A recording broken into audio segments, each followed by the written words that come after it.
They thought I would cry. They thought I would sit there quietly, fold my hands in my lap, and let them take everything, just like I had let them take everything my entire life.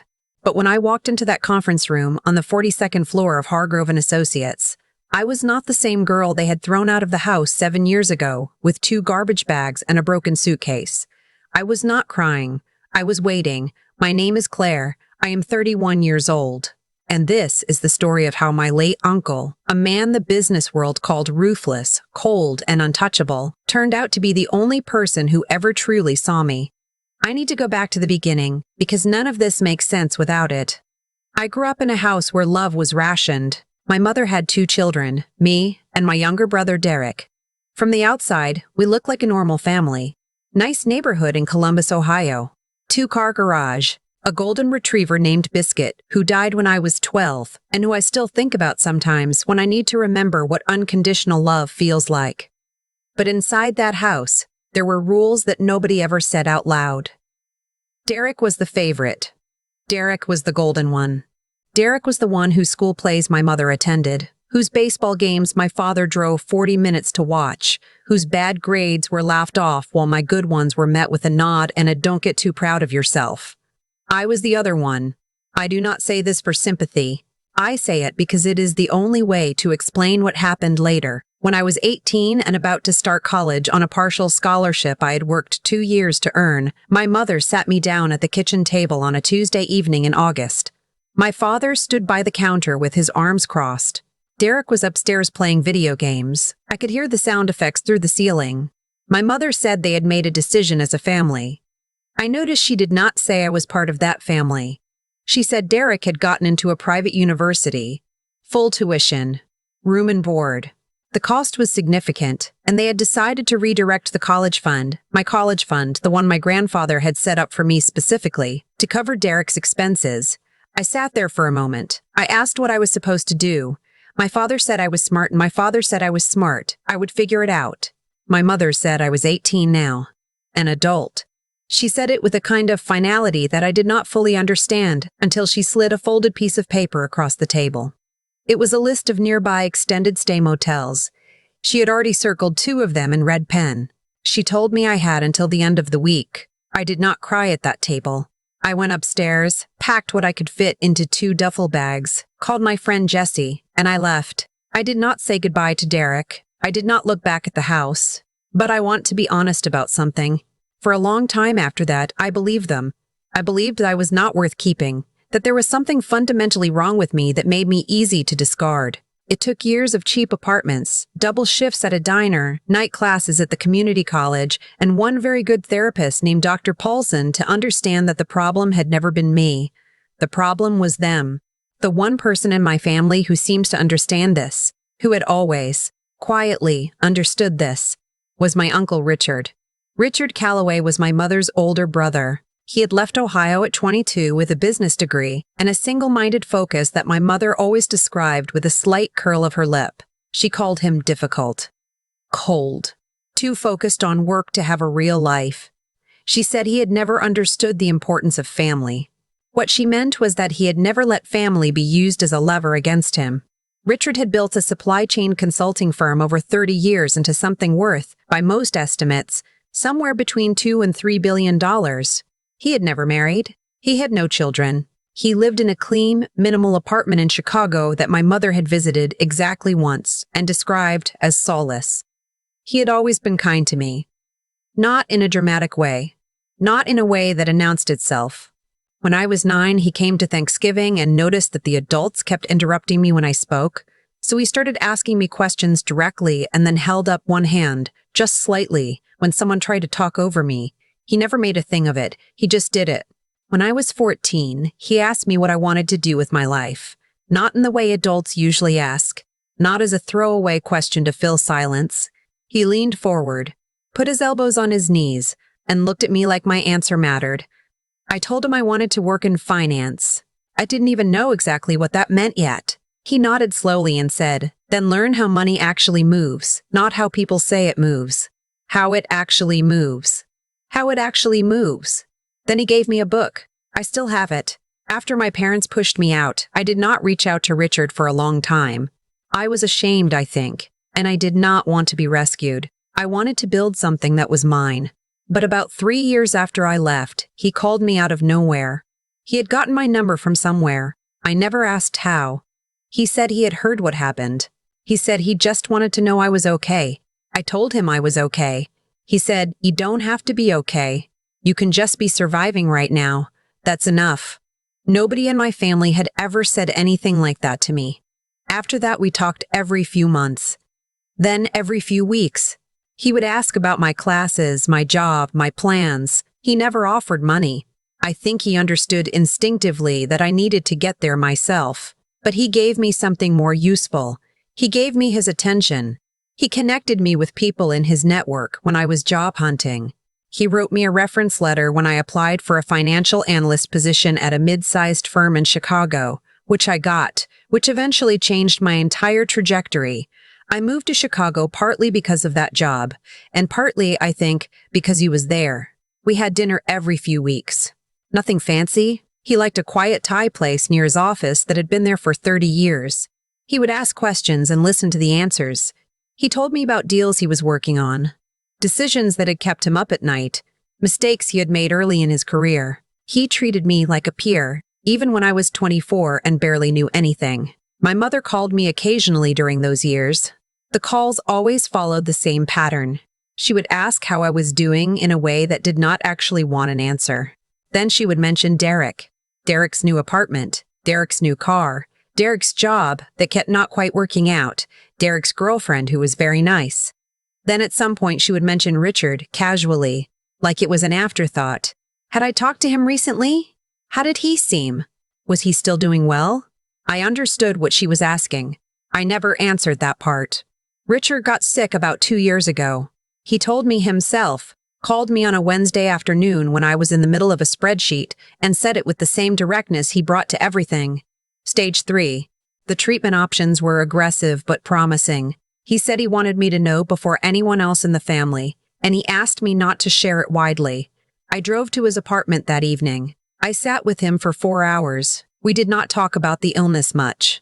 We talked about other things. A book he was reading, a policy decision he thought was short-sighted, a trip to Portugal he kept meaning to take. When I was leaving, he held my hand for a moment at the door and said, "I need you to trust me about something over the next while." "Can you do that?" I said yes without asking what it was. He died 14 months later. Early on a Thursday morning in March, I got the call from his assistant, Marcus, who had worked for him for 19 years and who was crying in a way that I had never heard a professional man cry before. That sound is still somewhere inside me.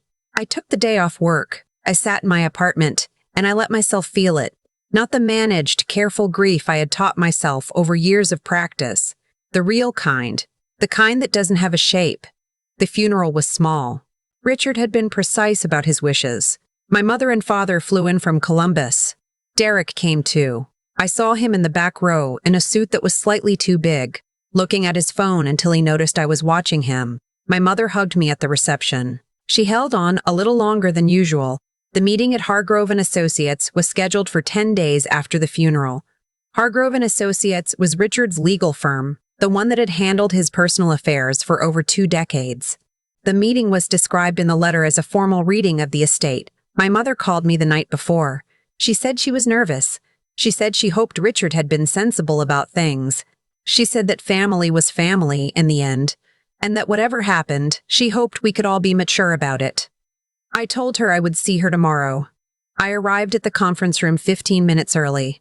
Marcus was already there. He gave me a tight, quiet smile and squeezed my shoulder once. The room was clean and minimal. A long table, chairs, a wall of windows looking out over the city. There were glasses of water set at each seat. My parents arrived together. My mother was in a dark blazer she wore to important things. My father had his hands in his pockets. They greeted me with the slightly heightened warmth people perform when they are nervous and want to seem natural. Derek came in 2 minutes before the meeting started, slightly out of breath. He nodded at me. He looked around the room the way people do when they are calculating. The attorney's name was Patricia Hargrove. She was in her early 60s, and she had the particular stillness of someone who had delivered difficult news to enough people that she no longer tried to soften the delivery. She set a bound document on the table in front of her, adjusted her glasses, and said she wanted to thank everyone for coming. She said she would be reading the primary terms of the estate of Richard James Calloway. My mother straightened slightly in her chair. Patricia began with the standard language, the legal architecture of the document, the confirmation of its validity, the date of its execution. Then she moved to the assets. The firm had been sold. This was news to my mother, who made a small sound. The sale had been completed privately 6 months prior, at Richard's direction, while he was still well enough to oversee the process. The proceeds, combined with his other investments and holdings, totaled approximately $2.4 billion. My mother's hand, which had been resting on the table, went very still. Patricia looked up briefly, then continued. Richard had made a number of charitable bequests, a foundation focused on workforce education, a scholarship program at his alma mater, several organizations he had supported quietly for years. These were substantial. Then she turned a page. The remainder of the estate, after all debts, taxes, bequests, and legal fees, was to be placed in a trust. The sole beneficiary of that trust was me, my full name, in the document. Sole beneficiary. The room was quiet for a moment in a way that had texture to it. My mother said, "I'm sorry." Patricia did not repeat herself. She continued reading. The trust had been structured with specific intent. Richard had included a statement of purpose, which is not legally required, but which he had insisted on. Patricia read it in the same even tone she had used for everything else. He wrote that he had spent his career watching what happened when wealth was handed to people who had not learned how to hold it. He wrote that he had watched money destroy more families than poverty ever had. He wrote that he had one person in his life whom he had watched build herself from nothing, without complaint, without bitterness, and without ever asking him for a shortcut. He wrote that he trusted her completely. He wrote that he loved her, and that he hoped she already knew that. My father cleared his throat. He asked about provisions for other family members. Patricia turned another page. There were smaller bequests, a modest amount to a cousin of Richard's who had stayed in touch over the years, a sum to Marcus as a gesture of gratitude for his years of service. For my parents and for Derek, there was a single line. Richard had noted that he had, over the years, offered support and opportunity to various family members who had declined or disregarded those offers. He wished them well. He had made no further provisions. Derek pushed back slightly from the table. He started to say something about contesting. Patricia looked at him over her glasses with an expression that did not change in any visible way. She said the document had been prepared with that possibility in mind. She said it had been drafted over 3 years, reviewed annually, witnessed by 2 independent parties, and that Richard had submitted to a formal competency evaluation 12 months prior, specifically to ensure the document's standing. She said he had been thorough. Derek stopped talking. My mother turned to me. She had 2 spots of color high on her cheeks. She said this was not right. She said family took care of family. She said I had always been difficult, had always held things against them, had always, and here her voice dropped, had always been closer to Richard than was normal. I looked at her for a long moment. I thought about the kitchen table, the circled motel addresses, the college fund, the Tuesday evening in August when I was 18 years old and my mother slid that piece of paper across the table like it was a reasonable thing to do. I thought about Richard at Thanksgiving holding up one hand so I could finish my sentence. I said, he made his decision, and I'm going to honor it. She started to say something else. I said, I think we're done here. And I meant it, not with anger, or not only with anger, but with the particular clarity that comes when you finally understand that a door has been closed for a very long time, and that you are the last one to stop pretending otherwise. I stood up. I shook Patricia's hand. I thanked Marcus for being there. And then I walked out of that conference room, 42 floors above the city, into the rest of my life. That was 8 months ago. I will tell you what I have done with it because I think that matters more than the number. I funded the first year of Dr. Cow, Paulson's sliding scale therapy program, the one she'd been trying to launch for years, the one that gives people who can't afford care the same quality of help that changed my life. I hired a small team to help run the Workforce Education Foundation Richard had started, and I expanded its scope. I took the trip to Portugal he had never gotten to take. I sat at a table by the water in Lisbon and I ordered something I couldn't pronounce, and I ate it slowly, and I thought about him, and it was the good kind of sad, the kind that means you had something real. I have not spoken to my mother since that conference room, or to my father, or to Derek. I do not say it as triumphantly. I say it simply, the way you state a fact about the weather. That door is closed. I closed it. And I feel, for the first time in my life, like the house I am living in is one I built myself. Richard knew something that took me much longer to learn, that love without safety is just a performance. That family is not an obligation you are born into. That the truest thing a person can do for someone they love is to see them clearly and then act accordingly. He saw me clearly. He always had. And if you are watching this and you know what it is like to be the one who was passed over, pushed out, told that you were not worth the investment, I want you to hear this. Someone seeing you accurately is not luck. It is not random. It happens because of who you are and what you built, even when nobody was watching. They thought I would cry in that conference room. I didn't. I just stood up and I walked out and I didn't look back.